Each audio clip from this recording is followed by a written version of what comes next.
Voice of America Washington से news minute के साथ मैं हूं सारा जमान।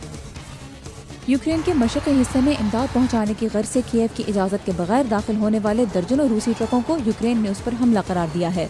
रूस का कहना है कि वो इजाज़त का मजीद इंतजार नहीं कर सकता था। इन ट्रकों में लदे सामान का यूक्रेनी एहलकार जायजा नहीं ले सके। गुज़िश्ता रोज़ हमास के 3 आला कमांडरों की हलाकत के बाद हमास ने इसराइल के लिए जासूसी के इल्जाम में 18 फ़लस्तीनियों को गजा में आज कत्ल कर दिया। तंजीम ने इस हफ्ते तुर्की में उन 3 इसराइली नौजवानों के अगवा और हलाकत की जिम्मेदारी भी कबूल की जो खत्ते में हालिया कशीदगी की वजह बनी। इराक के शुमाल में कुर्द फौजों ने इस्लामिक स्टेट के जंगजुओं से जलूला के अहम इलाके का कब्जा दोबारा हासिल कर लिया है। पेशमर्गा फौज को अमरीकी फ़िज़ाई हमलों की मदद भी हासिल है। और जापान में एहलकारों के मुताबिक गुज़िश्ता रोज़ हिरोशिमा के करीब मिट्टी के तोदे गिरने से हलाकतों की तादाद 90 तक पहुंच सकती है। शदीद बारिशों के सबब रेस्क्यू ऑपरेशन रात को रोकना पड़ा।